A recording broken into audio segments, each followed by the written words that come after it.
connosco na Rádio Baixa e participar nesta conversa também a partir do Facebook. Eu chamo-me Patrícia Ferreira, sou investigadora do SES e esta é a terceira conversa inquieta do Festival Linha de Fuga, hoje dedicada à ecologia com cuidado.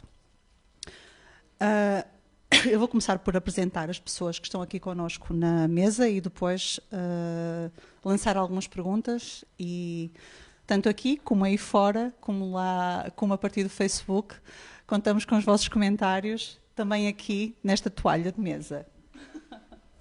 Então, temos hoje connosco o António Carvalho, que é docente da Faculdade de Economia e investigador do SES. O António coordenou recentemente um projeto de investigação sobre as ontologias do antropoceno em Portugal, que teve como foco movimentos sociais, políticas públicas, tecnologias emergentes e coletivos distintos que lidam com as mudanças climáticas e com a crise ambiental que vivemos. A Guida Marques é neo-rural, vive na Serra do Açor e é muitas coisas. É artista, é arquiteta, política, ativista, com parte dos baldios da aldeia em que vive, reconstrói casas de xisto e enfrenta as ruínas provocadas pelo fogo, na floresta e nas pessoas. A Irina Castro está quase a defender a sua tese de doutoramento. Como investigadora, ativista e feminista, ela foca-se nas sementes transgénicas para analisar os conflitos que existem entre a atividade científica associada à produção das plantas transgénicas e as relações com o poder económico e com o mercado. O Ivan Barbeira está a defender a fazer um mestrado em Antropologia, Globalização e Alterações Climáticas aqui na Universidade de Coimbra e faz parte do coletivo Climáximo, um movimento pela justiça climática. Eu gostaria de dar início a esta conversa a partir de dois pontos que eu acho que se relacionam muito com o tema deste festival, as éticas de cuidado, e sobre a ecologia com cuidado. O primeiro ponto que eu gostava de colocar, e que remete à pandemia da Covid-19, é que a pandemia mostrou-nos o que acontece quando a importância do cuidado se manifesta pela sua ausência. Quando nós assistimos e vivemos os desafios da ausência de cuidado, seja no Sistema Nacional de Saúde, seja no cuidado das pessoas mais vulneráveis, mas também na ausência de cuidado ecológico e das relações que nós, enquanto humanos, estabelecemos com as outras espécies, muitas vezes que nos podem, inclusivamente, causar doença. O segundo ponto que eu gostava de colocar é que durante a pandemia surgiram também ações e formas de afeto e compromisso na criação de respostas não só à pandemia, mas também a estas ausências de cuidado com a vida, com o ambiente, com o planeta, e que nos trouxeram uma atenção renovada à ecologia. Olá, Renata, bem-vinda. A Renata Almeida já está aqui connosco. Vou também apresentá-la. Bem-vinda. A Renata está ligada às questões ecológicas desde a sua licenciatura em Ciências do Meio Aquático. Vive numa pequena aldeia na Serra da Estrela, cultiva uma pequena quinta, não é? E está envolvida no movimento contra a mineração Beira-Serra. Renata, nós já estávamos lá a falar um bocadinho sobre a perspectiva do cuidado e da sua relação com a ecologia. Vamos então, se calhar, continuar. E, portanto, é esta visão feminista do cuidado que eu gostava de trazer aqui para a mesa. O cuidado que envolve o trabalho com a manutenção e a reparação do mundo, o cuidado como uma relação afetiva, o cuidado como prática ética, com significado político e ativista, da nossa luta contra a negligência, a exploração, a exclusão, a escassez, e o cuidado como um compromisso com a criação de futuros mais ecológicos. E eu acho que uma pergunta que pode ser muito importante pensarmos sobre é como é que este cuidado se faz? Como é que nós lidamos com estes problemas ecológicos? E vocês trazem hoje aqui diferentes dimensões destes problemas e destes desafios ecológicos. E gostava então de dirigir a primeira questão à Guida, mas convidando toda a gente já a participar desde o início. Guida, tu na nota biográfica que me enviaste dizes que vives no meio do nada, que é o meio de tudo. O que é que isto quer dizer? Então, vamos lá ver se não deito isto abaixo. De facto, é no meio do nada, porque territorialmente é mesmo no meio do nada. Eu estou a 30 minutos de qualquer dita civilização, supermercados, farmácias, etc. Portanto, eu considero isso o fim do mundo. Mas, ao mesmo tempo, é o meio de tudo, porque é a tábua rasa, é o início de tudo.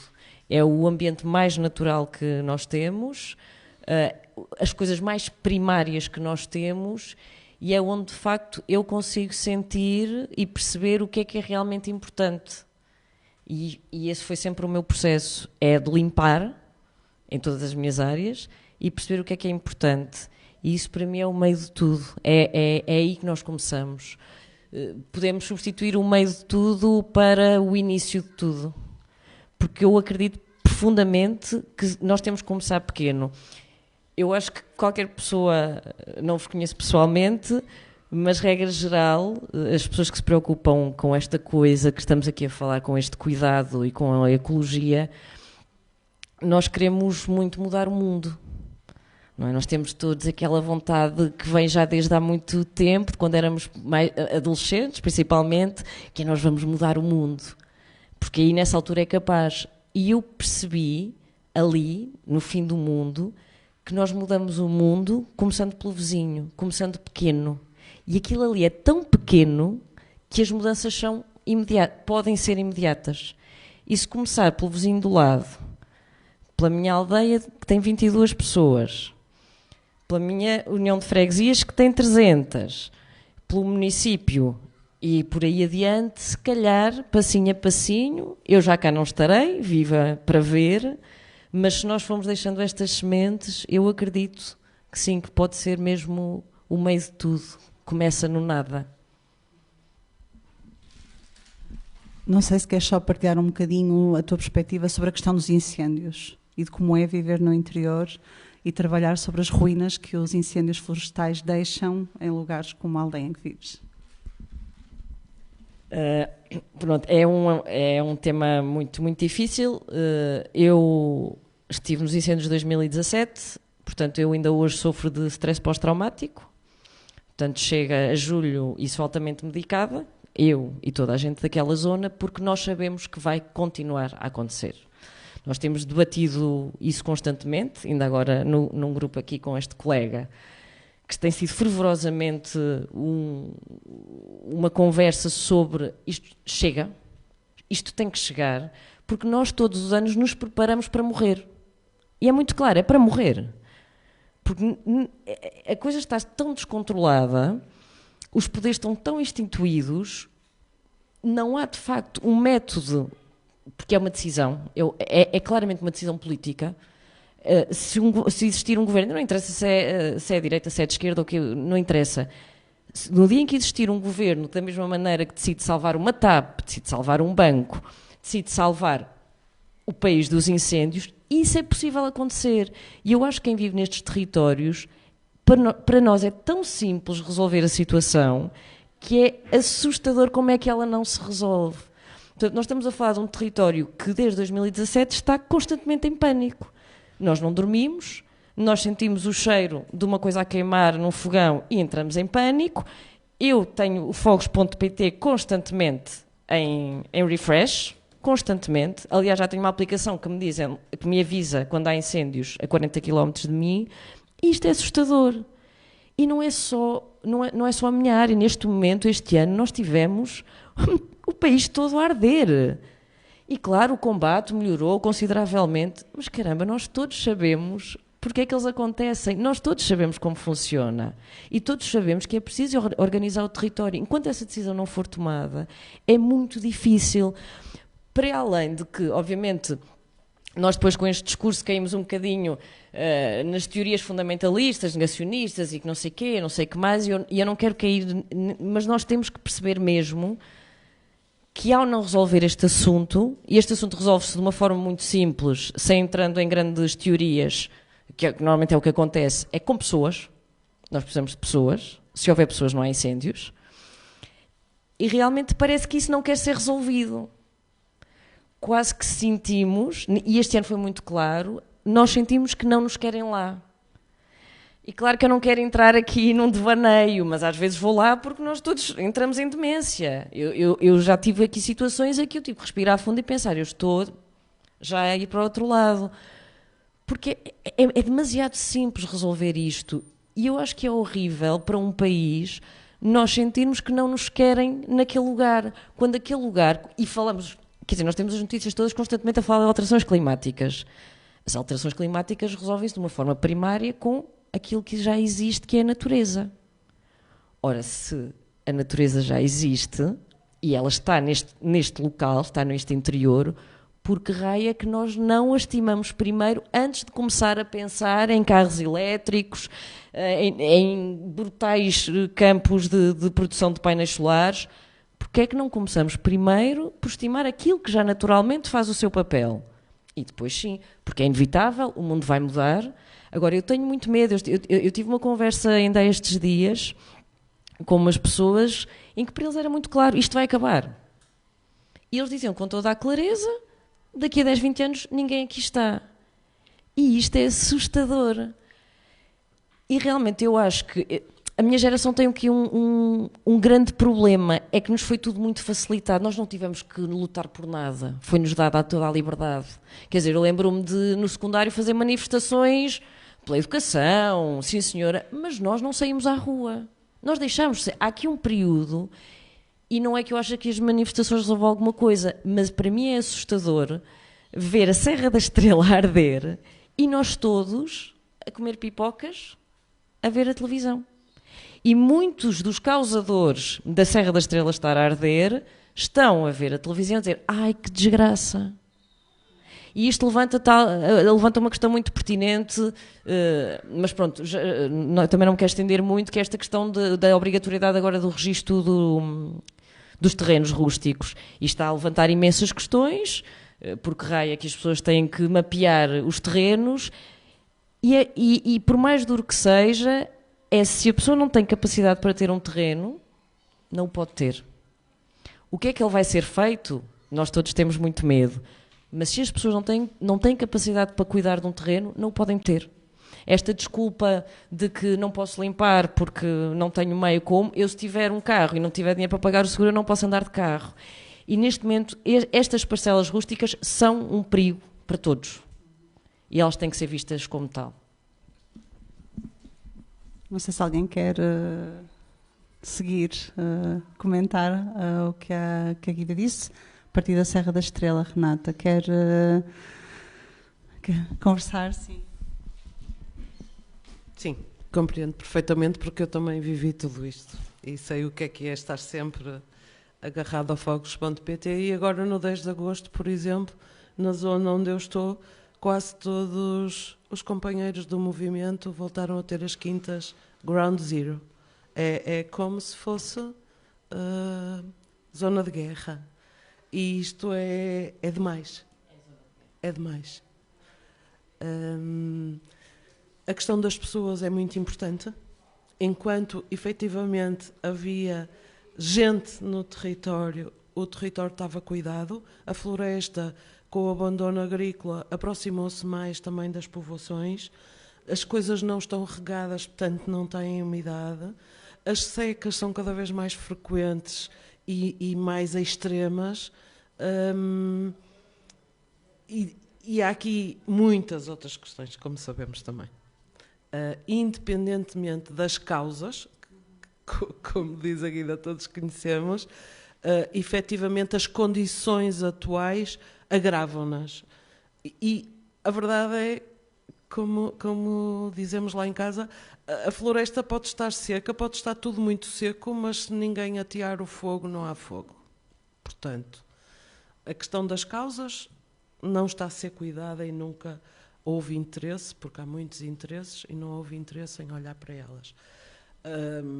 Eu sei que há muita gente que diz que isto é um exagero, mas nós podemos olhar para este ano, Vila Real, Vila Pouca da Guiar, Bragança, podemos olhar para as zonas envolventes da Serra e podemos olhar para a Leiria, para o Pombal e podemos olhar para as consultas públicas, por exemplo, relativas a projetos de mineração ou megaprojetos de parques fotovoltaicos. E seria muito interessante ver as coincidências, porque já não é só 60%, por exemplo, nos incêndios de 2017, quando saíram os pedidos de prospecção da Fortescue na nossa zona, A Zona Boa Vista, por exemplo, com 9 concelhos, havia uma coincidência de 60% da área ardida. O meu concelho, Oliveira do Hospital, ardeu a 90%.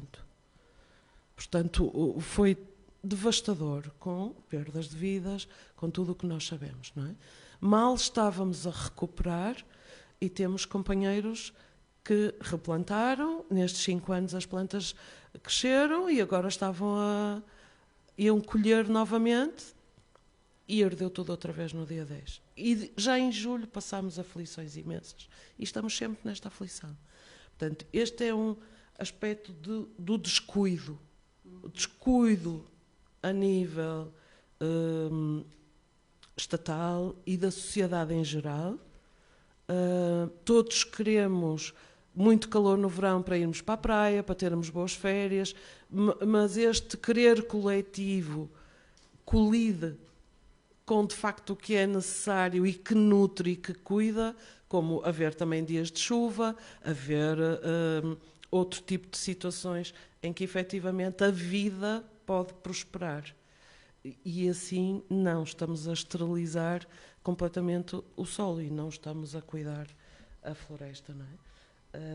Este é um aspecto. E é a questão da competição pelos usos do território.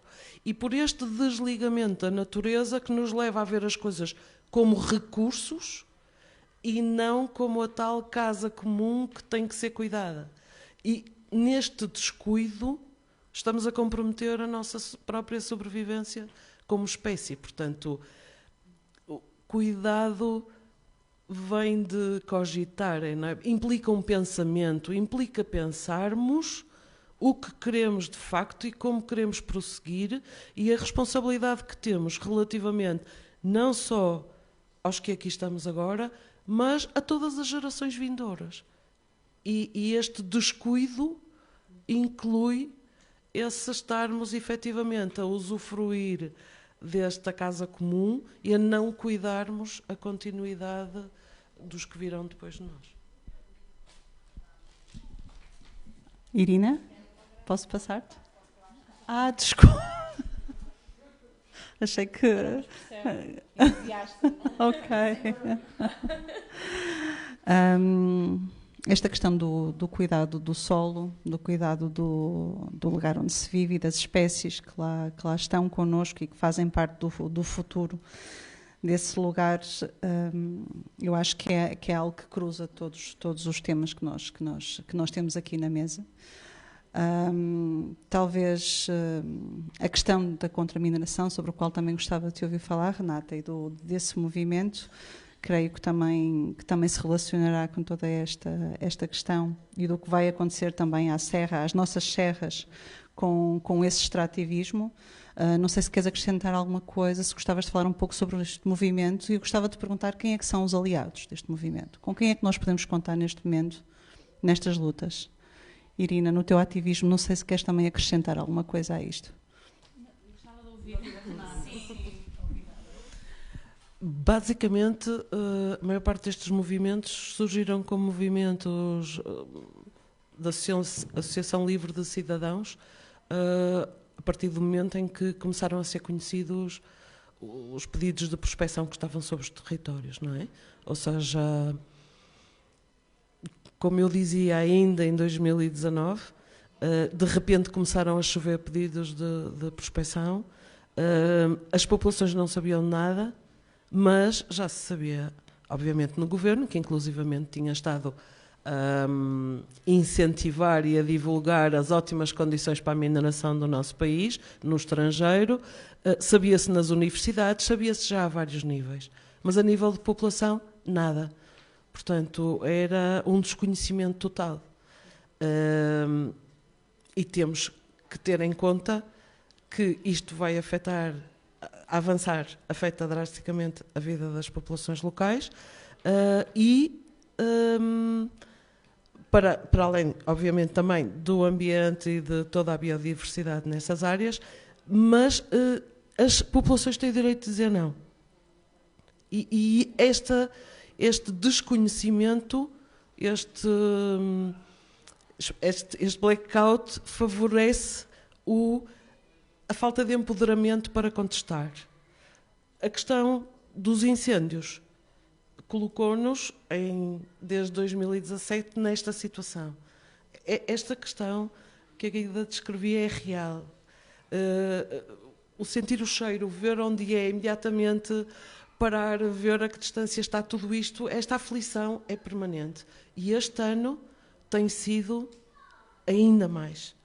Portanto, se nós não temos água, temos o país em seca extrema, como é que vamos abrir grandes crateras, porque por motivos económicos vão ser a céu aberto, como é que vamos danificar e destruir os recursos hídricos em profundidade, os lençóis freáticos, toda a hidrografia destas regiões, onde é que se vai buscar água para fazer isto? E, efetivamente, a sensação é aquela que dizia a Guida, não nos querem cá, quando deveria ser o oposto, quando sabemos todos também que com estas sucessivas crises económicas, porque também há toda essa questão por trás, é cada vez mais difícil viver razoavelmente nas cidades, por exemplo. E de facto, o interior precisa de ser repovoado, digamos assim, e novamente cuidado, não é? Portanto, estes aspectos são mesmo críticos. António.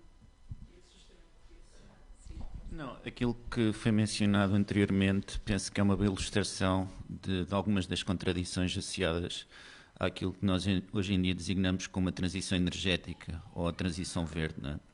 Em que é projetada uma diminuição radical das emissões de dióxido de carbono até 2050 e, em função dessas projeções que são definidas por entidades globais, nomeadamente pela Comissão Europeia e por outro tipo de entidades, justificam-se toda uma série de atropelos ambientais, de formas de extrativismo, de ecocídio, destruição da biodiversidade, marginalização dos interesses locais. Portanto, eu acho que há aqui um problema muito grande nos debates sobre ecologia, que é o facto deste discurso hegemónico das alterações climáticas permitir a reprodução de sistemas de opressão que nós já conhecemos historicamente e que agora nos são vendidos, apresentados sobre uma capa verde, não é? Sobre a capa do greenwashing, que supostamente irão trazer vantagens, mas que são vantagens que são indexadas a essa ideia global e abstrata das alterações climáticas, mas que depois, de facto, na prática, em que é que se manifestam? Manifestam-se na destruição do nosso interior em função da mineração de lítio, manifestam-se na destruição de certos ecossistemas em função da construção de centrais fotovoltaicas, manifestam-se também na idealização de formas de manipulação climática designadas como geoengenharia, em que se idealiza a deposição de certos químicos na estratosfera para evitar os impactos do aquecimento global. Portanto, estamos perante uma perversão total daquilo que numa fase inicial seria algo como cuidado, não é? Cuidado do ambiente, cuidado da natureza, cuidado das alterações climáticas, etc. Portanto, aquilo que nós temos é, de certa forma, uma reprodução de sistemas de opressão, de sistemas de extrativismo, de formas de colonialismo energético, em que os países do sul global, e no caso europeu, os países semiperiféricos, nomeadamente Portugal, são sacrificados, são transformados em enormes zonas de sacrifício verde em função dos ditames da redução das emissões de dióxido de carbono, que são apresentadas então de uma forma abstrata, suportadas por um discurso tecnocientífico neutro, que nós também encontramos na pandemia, que justifica uma série de atropelos, nomeadamente os confinamentos, a administração de vacinas cujas consequências nós só hoje é que estamos a conhecer, e, portanto, é este discurso científico e técnico que acaba por normalizar e apresentar como científico, necessário e urgente toda uma série de atropelos a nível ambiental e a nível de saúde. E eu acho que isto é perigosíssimo, porque, de facto, sobre esta capa do cuidar da natureza, cuidar do planeta, nós levamos a cabo perversões inimagináveis, cujas consequências só no futuro é que nós iremos conhecer, e aqui a ciência, de facto, tem tido um papel complexo e complicado. A forma como a ciência, um certo discurso científico, tem sido mobilizado por estes agentes da descarbonização e por estes agentes da ecologia para nos apresentar estas magníficas soluções. Por exemplo, se nós, a nível nacional, olharmos para o roteiro de neutralidade carbónica, que foi publicado em 2019, nós, no caderno agroflorestal, não encontramos uma única referência ao potencial impacto negativo dos eucaliptos nas nossas florestas. Portanto, aquilo que interessa é a transformação das florestas em emissores de carbono, através da plantação de espécies, também possam ter ou oferecer algum lucro, nomeadamente espécies de crescimento rápido, como por exemplo os eucaliptos. Portanto, de facto, é muito perigoso este discurso que nós estamos hoje em dia a assistir, relacionado com as alterações climáticas e com o antropoceno, porque desvirtua toda uma série de sistemas de opressão, a nível humano e também a nível mais do que humano, e depois também acaba por nos vender certas formas e processos de subjetivação em que nós indexamos as nossas identidades à forma como nos relacionamos com a natureza, muitas vezes dentro de um paradigma de consumismo, que mais uma vez está integrado nestes sistemas de opressão estrutural mais vastos. Portanto, há aqui uma série de contradições que de facto têm que ser analisadas criticamente para nós vermos de facto aquilo que se está a passar neste momento, e aquilo que se está a passar é uma expansão dos mecanismos extrativistas, como se já não bastasse o extrativismo de combustíveis fósseis associado às designadas alterações climáticas, que agora vamos resolver com recurso ao extrativismo de outro tipo de minerais, como por exemplo o lítio e o cobalto. Portanto, isto é absolutamente patético.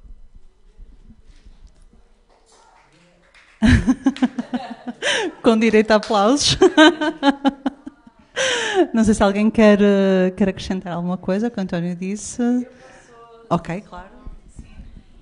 Isto é tão simples de entender que eu, se falar com qualquer vizinho meu com 80 anos, com a 4ª classe, ou sem a 4ª classe, sem saber escrever, se eu lhe explicar estes planos de minas, e principalmente nós agora ofereceram-nos um projeto megalómano de 222 hectares de produção de painéis solares, para produção de hidrogénio, numa barragem que mal água tem, no topo da serra, parece uma ideia excelente, não é? Qualquer pessoa com uma idade muito avançada, sem qualquer escolaridade, consegue perceber a estupidez que isto é. Portanto, por isso é que a mim me inquieta como é que ainda não estamos todos na rua. E eu não estou a incentivar a sairmos todos à rua. Quando eu digo sair à rua é como é que não há um movimento, como é que não há barulho. Porque é preciso barulho.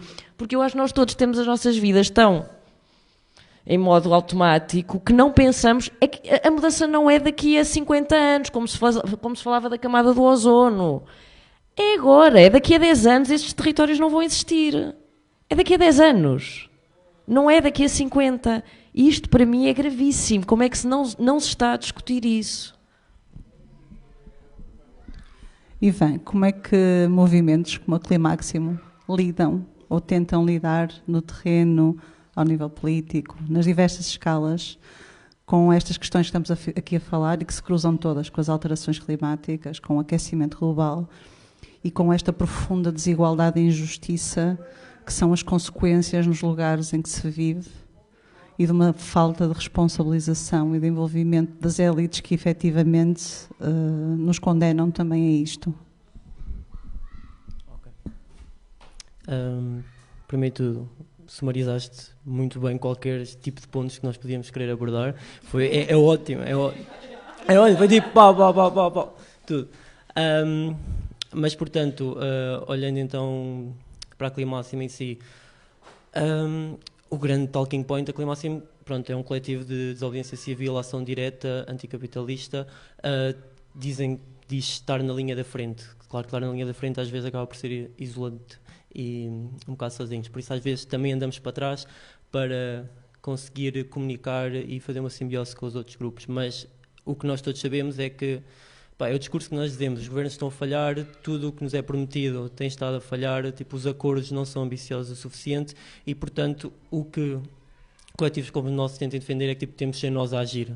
Agora, ontem, qualquer tipo de frase que situa as pessoas e que tente mover as pessoas. Isso já não se passa desde 2019 a grandes níveis, porque tivemos a pandemia, que congelou um bocado o movimento, mas eu diria que o movimento a nível internacional está cada vez mais, outra vez, a voltar a preocupar-se e a começar a unir-se, porque as próximas COPs, que é onde grande parte da energia dos movimentos é nas COPs, as próximas COPs vão ser em países com ditaduras, que provavelmente não vai permitir haver contramovimentos, ou se vai haver, vão ser com grandes represálias. Já estamos a ouvir bastante situações sobre isso quanto ao Egito. E isso pode fazer com que os movimentos então procurem outro tipo de resposta. Eu não sei que tipo de resposta é que essa vai ser, mas isso pode ajudar. Agora, o que nós tentamos oferecer, porque as pessoas querem sempre respostas, e um problema, que, como foi dito com o lítio, é que as pessoas sabem, toda a gente sabe o que é as alterações climáticas. Foi isto, eu participei na caravana pela justiça climática, que foi daí que veio então a rede de resposta rápida aos incêndios, e eu falei com idosos, eu falei com crianças, eu não tive de explicar a ninguém o que é que são alterações climáticas. Tipo, toda a gente sabe. O que as pessoas querem saber é como vão fazer. E quando andamos há 20, 30 anos a dizer que temos de reduzir emissões, e agora a resposta é desenvolvimento sustentável, a resposta é transição energética, as pessoas então veem o lítio como, então, isso é transição energética, está tudo bem, bora lá fazer. Temos outro problema, então, porque temos de continuar com o extrativismo. Mas se não for em Portugal, tudo bem, pode ser no Chile. Mais outro problema, então, temos a relação norte-sul global. Por isso, todas estas questões, tipo, as pessoas não estão a encontrar resposta. Por isso, o que as pessoas querem é respostas. E aí os movimentos é que se fraturam, é como chegar a esses caminhos. Nós, no último ano, investimos a Iracines, que é o dito centro do capitalismo fóssil. Fomos à refinaria de Sines para exigir encerramento planeado e para exigir transição justa. Palavras grandes, mas a transição justa eu acho que é uma grande palavra para o movimento seguir, que basicamente os seus grandes pontos conseguimos então transitar, porque está a acontecer a expansão energética, conseguimos realmente fazer uma transição energética com os trabalhadores, não acontecer como aconteceu em Matosinhos. E depois o outro grande ponto é a democracia energética, que isso já vai então tocar as coisas mais, começar no pequeno, que é localmente e para a necessidade da comunidade, e em vista então o que é que nós precisamos, e não as big words europeias de digital, ambiente e não sei a terceira agora. E portanto temos estas palavras, e fazer a população começar a perceber estas palavras pode realmente criar impacto. Não sei se vai levar as pessoas às ruas, mas temos que começar por algum lado, como se diz. Por isso. Alguém quer acrescentar alguma coisa? Sem pressão. Estou aqui a olhar para a Irina Castro, que ainda não se pronunciou sobre estas coisas. Já fiz um desenho grande. Mas que já fez aqui um grande esquema da nossa conversa, e que tem aqui representado, para quem não consegue ver, uma espiga de milho.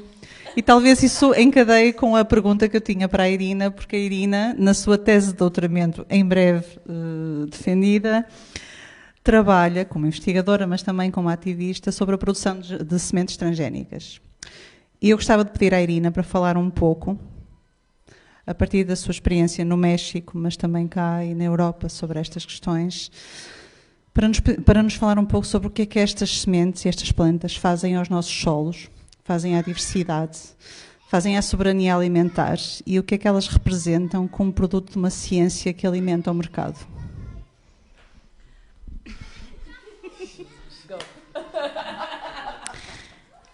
É uma forma de treinar para a defesa. Eu se calhar, Patrícia, eu antes de tentar responder à tua pergunta, ou engajar-me com a tua pergunta, eu estou a olhar aqui um pouco para as palavras que fui colocando ao longo desta discussão, e daquilo que aqui os meus colegas, é o hábito, peço desculpa, colocaram, e aquilo que o Ivan acabou de dizer, e tendo estado envolvida em muitas COPs e tendo completamente desistido das COPs,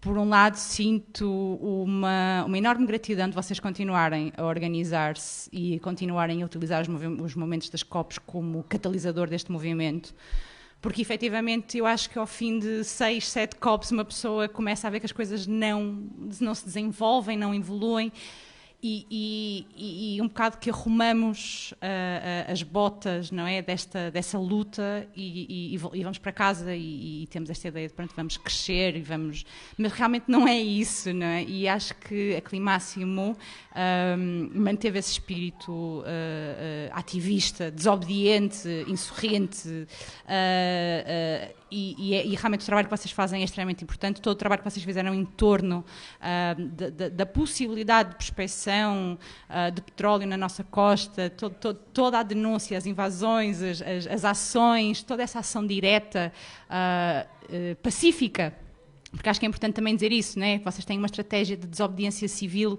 pacífica, portanto não entramos ou neste caso é apenas violenta para quem nos violenta, portanto nós não são ações diretas que violentam quem já sofre, quem já é oprimido, pelo contrário.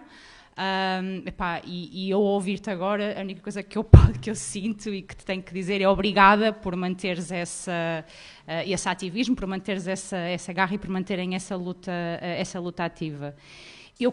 Tudo aquilo que tu estavas a dizer é aquela sensação de que eu já ouvi, já passei por isto, e há sempre uma palavra que para mim, há sempre um conceito que para mim que me falta, que é uma ideia de solidariedade internacional.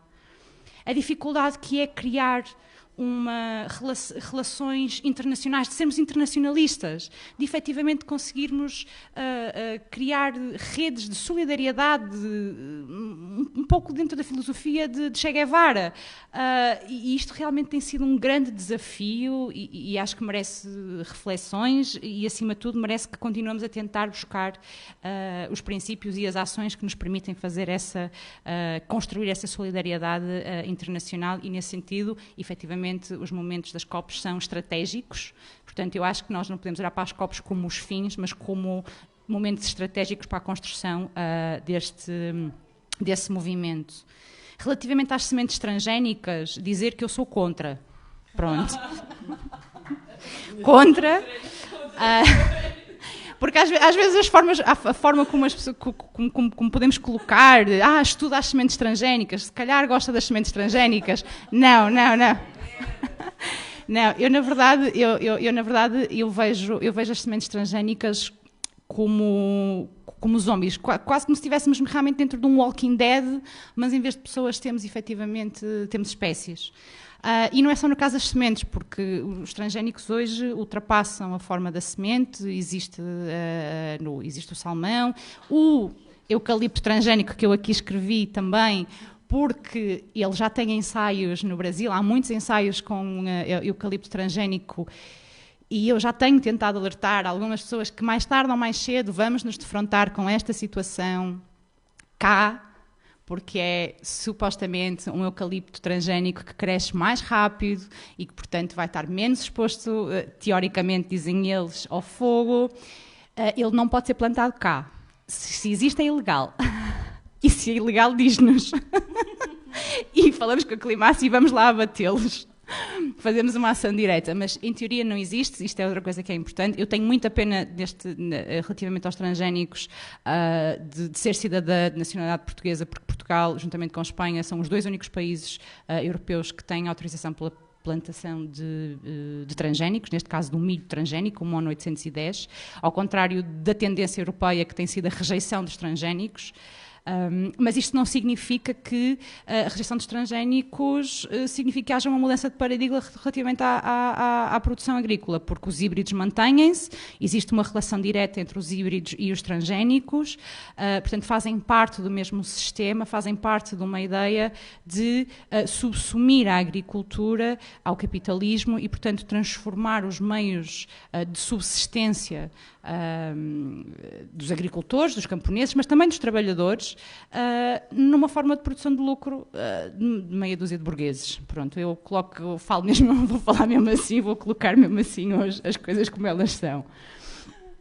E, portanto, sim, ou seja, os transgénicos, os híbridos, esta lógica de produção que é, tal como o eucalipto, monocultura, sem relações interespécies, sem relações simbióticas, sem nenhum tipo de olhar e de cuidado àquilo que são também os territórios, às pessoas que lá estão, a entrada, os transgénicos com a entrada das lógicas da possibilidade da privatização daquilo que é a natureza, a essência, por assim dizer, das espécies que sempre foram construídas e que co-evoluíram connosco, portanto, nem sequer, quer dizer, eles não descobriram nada, as espécies têm co-evoluído juntamente connosco e, portanto, elas são património da humanidade, podemos assim dizer, elas não pertencem a ninguém, simplesmente, acho que também podemos pensar nisso, em vez de falar em património, em falar em propriedade, simplesmente podemos, tipo, abdicar dessa ideia, tipo, não há propriedade sobre a natureza, não há património sobre a natureza, isso não pode existir. E, portanto, o que é que... Ai, agora estou a deprimir. Porque já te passo.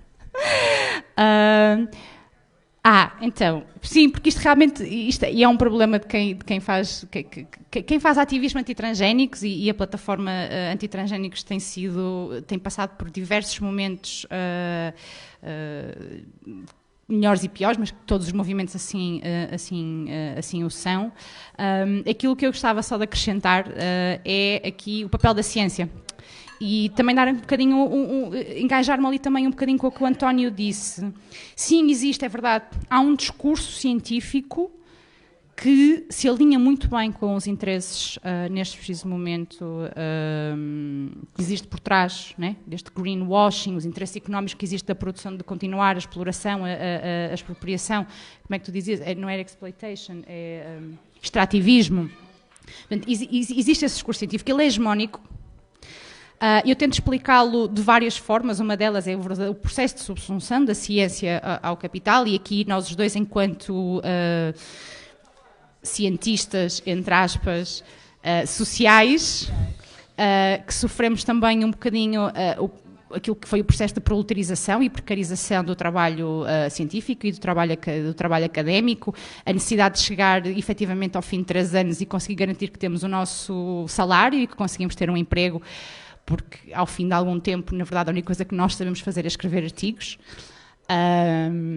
E, portanto, isto acaba por nos guiar a forma como a própria ciência está a ser construída, a forma como a ciência se relaciona com o Estado e se relaciona com a sociedade, tem sido altamente manipulada, alterada para servir os interesses de um punhado de pessoas e, portanto, sim, esse acaba por ser um discurso que muitas das vezes os cientistas não o querem fazer, mas acabam por ir. E infelizmente eu já me deparei com situações de pessoas, por exemplo, no caso dos estudos de impacto ambiental. Normalmente há sempre alguém, um engenheiro, um cientista que supostamente tem que fazer esses processos. Já me aconteceu entrevistar pessoas que disseram que os estudos lhe pareciam feitos e era só assinar. E que quando recusaram essa assinatura, outra pessoa apareceu para o fazer. E essa pessoa ou fica quietinha ou é alvo de supressão e, portanto, arranjam sempre forma de ou é despedida ou os contratos não são renovados, ou, portanto, há aqui efetivamente uma dificuldade também de se marcar um movimento científico aliado dos outros movimentos e para fazer frente a esta situação que nós aqui já muito bem descrevemos e como o António, eu acho, perfeitamente sumarizou. No entanto, dizer que existe outra ciência. Essa outra ciência existe.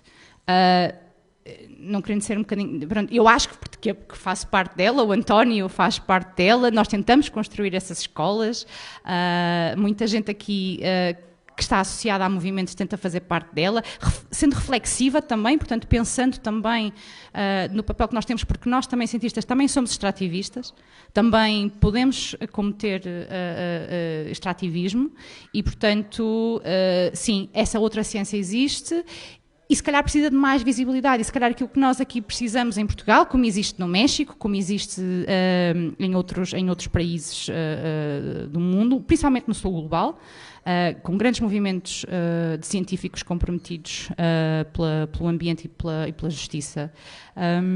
Se calhar o que a gente precisa aqui em Portugal é da criação de um movimento de cientistas, de pessoas que partilham esta condição de trabalho, que se junte, que reflita sobre a sua condição, faça uma reflexão sobre a sua condição de trabalho, mas que lute não só sobre a sua condição de trabalho, mas junto dos movimentos, com os movimentos, para que realmente possa ser possível desalimentar esta lógica de produção e estas lógicas de mercado e, acima de tudo, promover a transição que acho que nós todas e todos procuramos.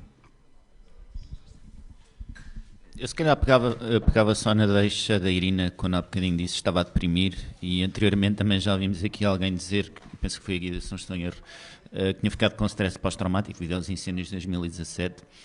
E de facto um tema que também é bastante relevante, não só relacionado com esta precariedade no mundo científico, que a Irina estava a referir, mas mais genericamente com um sentimento de frustração, que frequentemente emerge, e também um certo burnout, nos movimentos sociais e nos movimentos ambientais. Portanto, esta ideia de que estão a lutar contra um leviatã, contra uma entidade que é impossível de destruir, de derrubar, de ultrapassar. E, de facto, esta dimensão é uma dimensão de cuidado que também penso que é muito relevante para uma reflexão. Por exemplo, nos anos 70, durante a luta antinuclear nos Estados Unidos e na Europa, os movimentos ligados à ecologia profunda começaram muito a trabalhar questões ligadas à transição interior, nomeadamente Joanna Macy, que desenvolveu uma série de práticas, nomeadamente o Conselho de Todos os Seres, e, portanto, tentou articular estas preocupações ambientais com dimensões de tipo espiritual, com práticas de cuidado, de autocuidado. E, de facto, aquilo com que nós habitualmente nos deparamos quando fazemos investigação sobre estes temas é um grande desgaste das pessoas que estão envolvidas nas lutas contra estes diferentes projetos. Por isso, se calhar, como estamos aqui a discutir questões de ecologia e também de cuidado, não só cuidado com entidades não humanas, com o ambiente, etc., mas se calhar eu, passando agora ao microfone, gostaria se calhar de ouvir as pessoas que aqui estão na mesa acerca de como é que trabalham o seu autocuidado e de que forma é que refletem sobre esta articulação entre estas dimensões psicológicas e as lutas ambientais que levam a cabo, quando de facto nós hoje em dia estamos a debater muitas questões ligadas, por exemplo, com ansiedade climática, com nostalgia, etc., mas são de facto temas que eu acho que não podem ser ignorados quando refletimos sobre estas questões.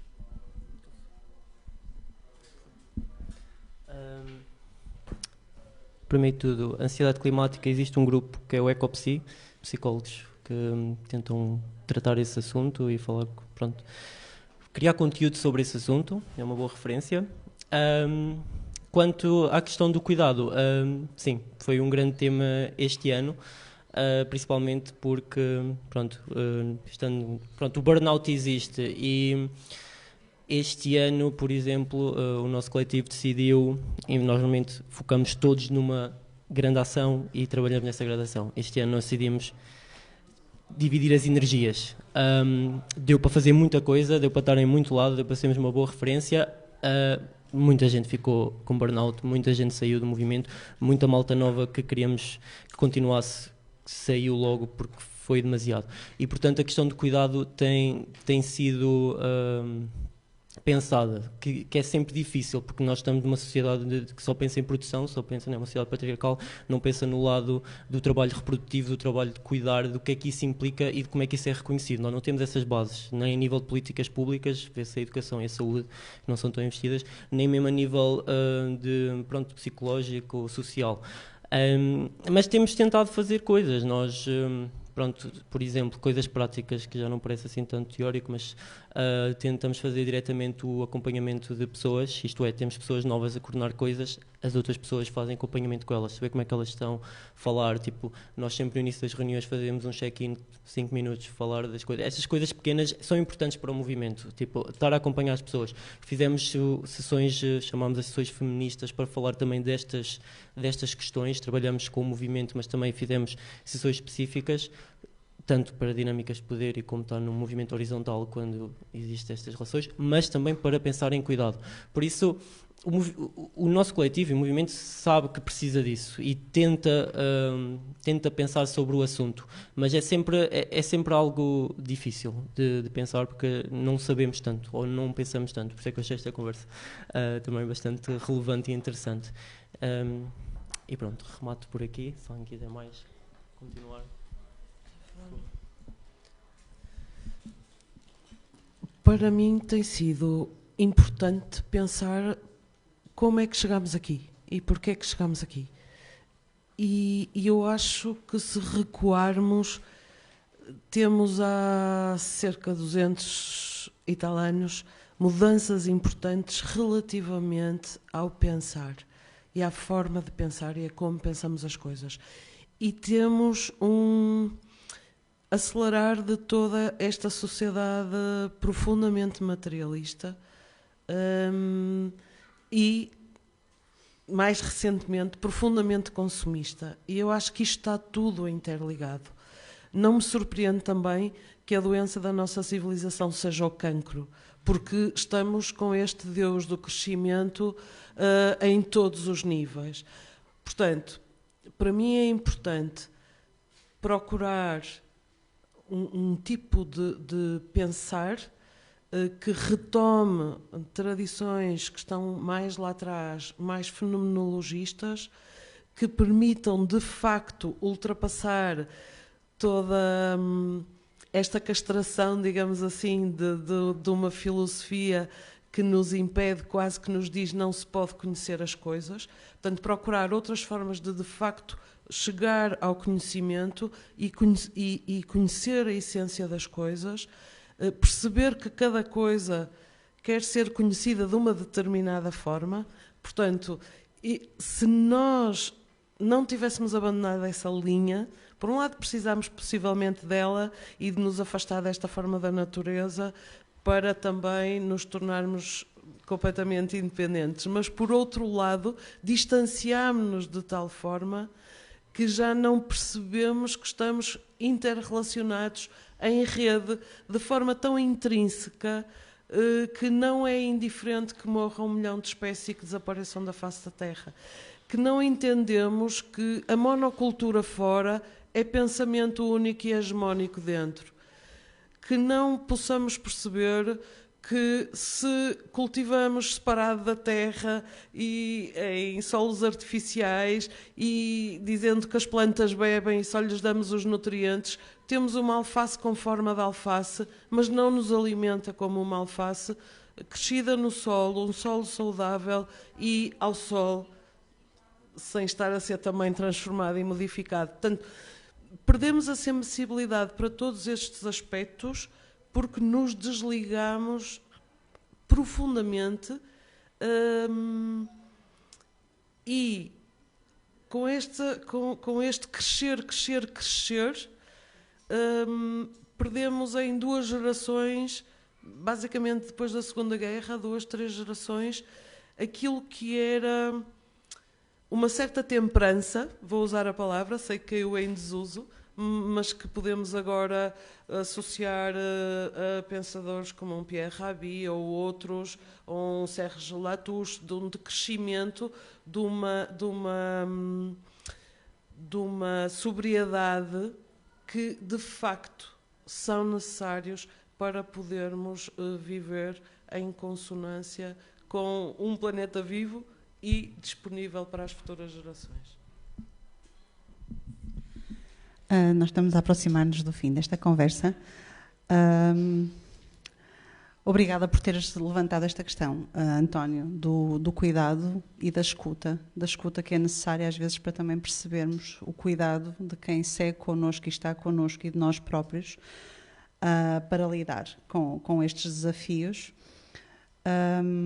Também este aspecto do descuido das nossas relações com o lugar e com as outras espécies são parte também deste...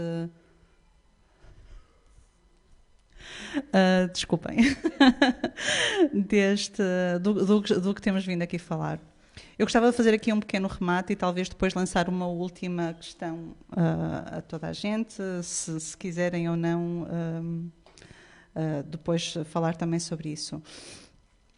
Nós estivemos aqui a falar sobre o cuidado, mas acima de tudo com esta perversão do cuidado, como disse o António, com o descuidado também, e do que se vive, do que se sente e dos afetos e das implicações que vivemos e que vive quem permanece com estes problemas e quem fica nestes lugares e quem se envolve, quem se compromete com a criação destes futuros que assentam de alguma forma na reparação e no cuidado da vida e da nossa relação também com o planeta. Falamos de diversos modos de pertença ecológica, de experimentação criativa e coletiva e da investigação também, que aqui foi trazida, esta ciência dissidente, e que cruzam a alimentação, o clima, a energia, a proteção do território, numa época de grandes desafios, grandes transformações socioecológicas. E eu gostava de passar agora isto aqui um bocadinho para o futuro.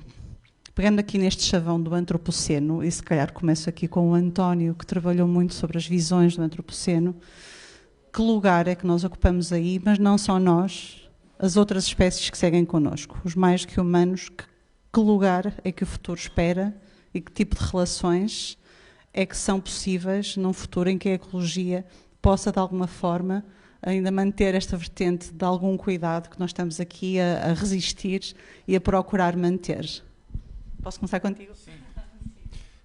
Eu acho que a questão da escuta que foi mencionada e também anteriormente toda esta questão ligada aos modelos de pensamento hegemónicos, nomeadamente este modelo cartesiano, que quase que se assumiu como a metanarrativa que organiza todas as nossas instituições, estes modelos têm que ser repensados e, de facto, num contexto de grave crise ecológica e climática, eu acho também é urgente refletirmos acerca de modelos, não só modelos de subjetividade, mas também formas de escuta em relação àquilo que é a agência humana, mas também não humana.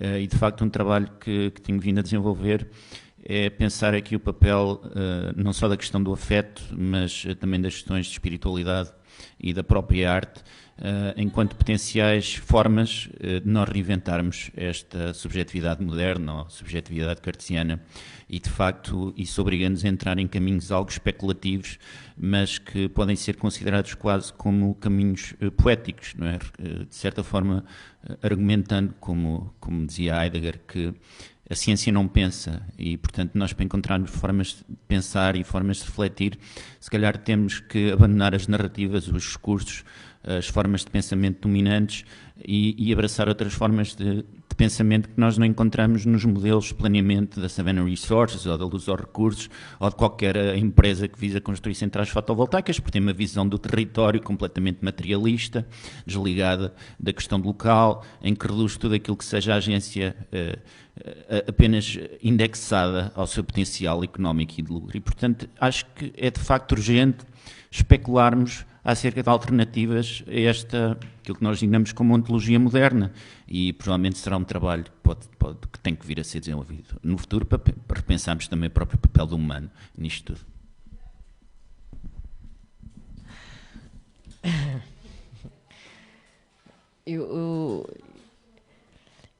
Nesta temática, falar do futuro, quase que eu me sinto sempre em delírio, não é? Porque às vezes é mesmo pensar que é um delírio achar que daqui a 10 ou 20 anos eu vou estar a viver onde estou. Para mim, o caminho é muito concreto e é político. Nós podemos estudar o que quisermos, podemos fazer as manifestações que quisermos, mas enquanto nós não entrarmos nas autarquias, não entrarmos no governo, as coisas não vão mudar. Não é possível, por mais barulho que se faça, se não houver um cavalo de Troia lá dentro, não se muda. E por isso é a única... Aqui um pequeno à parte, eu quando fui viver para a Serra do Açor, eu queria lá saber de alguma coisa, eu estava cansada do mundo, exatamente porque entrei nesse burnout. Eu não via qualquer tipo de solução. Portanto, eu ia viver para ali e não tinha que lidar com o mundo, quando de repente eu tenho que lidar com tudo o que o mundo tem de pior, porque ali sim.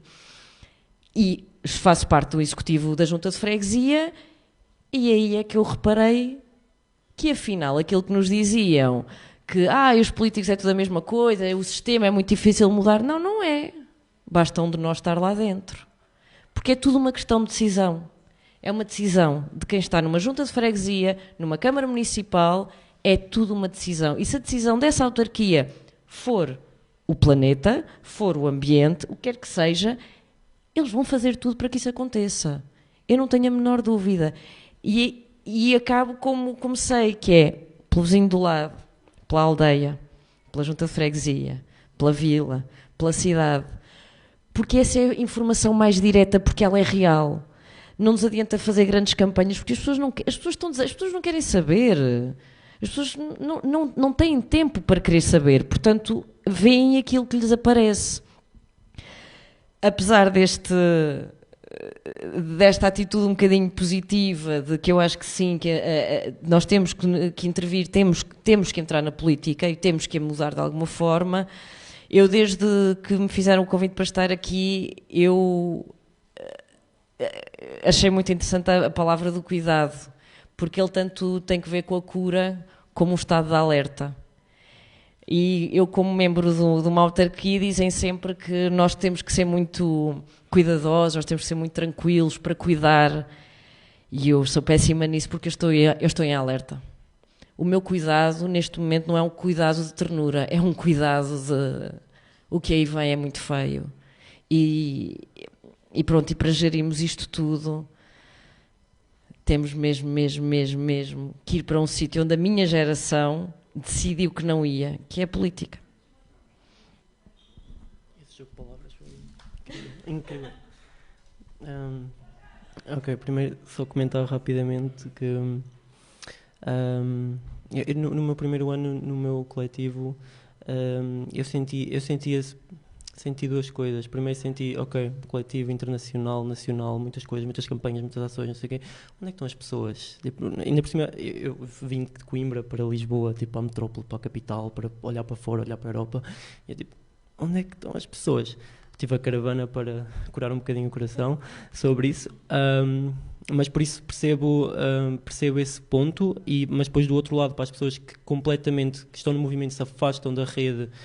Normalmente olha-se para ecovilas ou malta que vai fazer projetos em qualquer lado, o que acaba por aí é que acabam por estar fechados no seu mundo e não agem. É tipo, é como dizemos, tipo, o mundo vai cair e eles nem sabem, estão lá, estão no seu bolha. Por isso, bom ver que foi bom ver alguém que já passou por todos, interessante. Por isso, só para comentar isso. E agora, quanto à questão em si, não diria que isto é mais opinião pessoal, porque eu não. Pronto. Falar de cuidado, felizmente tenho pessoas no meu coletivo que conseguem abordar muito mais a situação, mas imaginar os futuros. Temos o lado. Eu vejo que temos duas vertentes no mundo pós-humano, antropoceno, ou o que é que queiramos chamar. Temos a versão distópica, que encaminhamos, que é tecnologia, né? É continuar com este discurso tecnológico e antropocêntrico que nós vamos continuar a perseguir. E ele está a acontecer, não há nada, é o que estamos a acontecer. E o outro lado, que é o que se calhar muitas das pessoas aqui têm abordado, pronto, é as perspectivas indígenas, sul global, ou as perspectivas alternativas, que já ouvi aqui algumas referências, e essa dicotomia, que eu não sei se é uma dicotomia, mas pronto, ainda estou a aprender sobre as coisas, mas é nessa que fala-se mais sobre cuidar, é nessa que é o voltar ou atrás, ou voltar a repensar as coisas, e são essas que nós temos de trabalhar e conseguir com que venham para a frente e mais pessoas estejam a falar sobre elas ou a pensar sobre elas. E essa, pronto, estando em antropologia, parece que é por aí que o meu caminho vai, mas ao outro lado o tecnológico é muito forte. E por isso eu não consigo imaginar futuros, mas é um processo de aprendizagem. Vamos ir lá.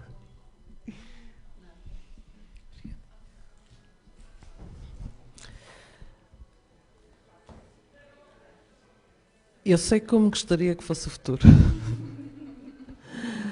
E tenho muita esperança. Tenho muita esperança porque vejo, de facto, muita mudança de consciência. E acho que o futuro é por aí.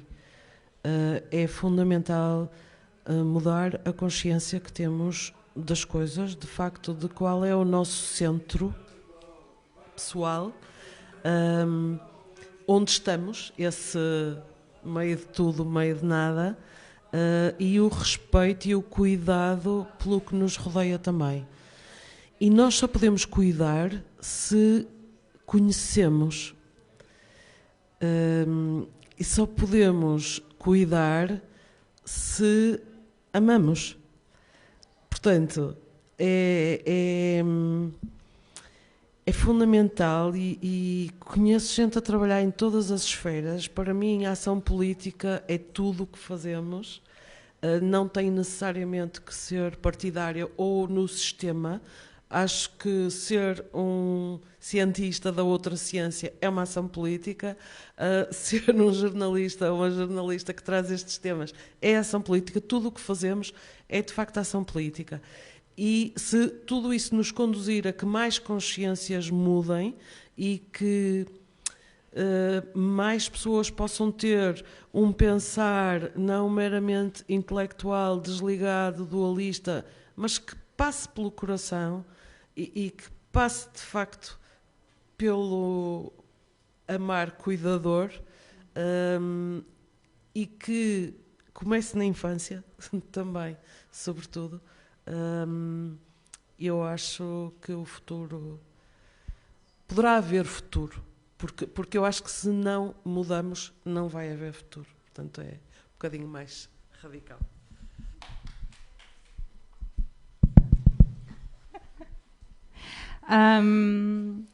Eu acho que a Guida trouxe um tópico muito interessante, que é a ideia de tomar o Estado.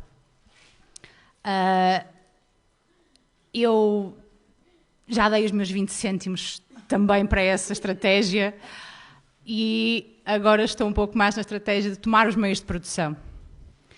Eu acho que, por exemplo, a Guida que vem da experiência dos compartes é uma experiência muito interessante. Há muito trabalho a fazer. Historicamente, os compartes foram, os baldios, foram essenciais na resistência ao fascismo em Portugal. É um tema que Portugal nunca conseguiu, Portugal conseguiu lidar, conseguiu conversar seriamente sobre isso. Levou-se os baldios a uma lógica, a outra lógica que acabou por seguir a floresta e, portanto, desempoderou-se, retirou-se das mãos, efetivamente, das comunidades, dos compartes, esse poder de decisão, mas há um espaço aberto. E os compartes podem ir tentar reclamar, e devem ir reclamar, e devem se organizar para isso. É uma das estratégias quando falamos em tomar os meios de produção. Eu acho que isto é realmente importante. Eu também acho que a sabotagem é uma estratégia que tem que ter futuro. Eu sou muito fã e amiga, mas acima de tudo fã do Andreas Malm, que cada vez mais tem seguido esta ideia de estar na altura de começarmos a entrar em ações um pouco mais de ação direta de sabotagem. Eu também começo a dizer sim, se calhar está na altura de começarmos a sabotar, e neste caso a sabotar o Estado. E portanto eu acho que, apesar de tudo aquilo que foi dito, que são todas estratégias válidas, eu acho que são todas estratégias que são coordenáveis, que fazem parte efetivamente de um caminho que eu espero que desague naquilo que a Renata acabou de descrever, nesse mundo de esperança, onde efetivamente estamos em amor uns com os outros e com a natureza, e estamos de alguma forma também um caminho de paz, né? Um caminho de paz, que é outra coisa que, pronto, que nós não falamos aqui. Falamos em cuidado, falamos em ambiente, e para mim tem sido realmente muito confuso entender como é que em 2022 estamos em guerras. Continuamos em guerras, continuamos a estourar bombas, continuamos a investir, e como é que de repente o orçamento nacional, com o país a arder por todos os lados, portanto, a enfrentar estas catástrofes ambientais, sociais e económicas, e o Estado e o Governo decidem investir em armamento, investir na militarização, investir em bombas e coisas que destroem, degradam, não cuidam, pelo contrário. E, portanto, após uma pandemia, portanto, efetivamente, eu tinha prometido que não dizia asneiras, mas eu não me aguento. Está tudo fodido. Esta merda está toda fedida. E nós e é isso. E como esta merda está toda fedida, nós temos efetivamente que entrar numa onda também. Ok, eu entendo. Tomar o Estado, tomar os meios de produção e, pelo caminho, sabotar alguns pipelines, uns oleoductos, se for possível. Bem, assim acabamos a nossa conversa. Eu quero agradecer imenso terem estado cá hoje. Obrigada por esta conversa, por tudo o que eu também aprendi, pela nossa partilha. E quero apenas relembrar que a próxima Conversa Inquieta terá como tema a arte como cuidado e que irá decorrer no próximo dia 15 de setembro, aqui na Rádio Baixa. Obrigada.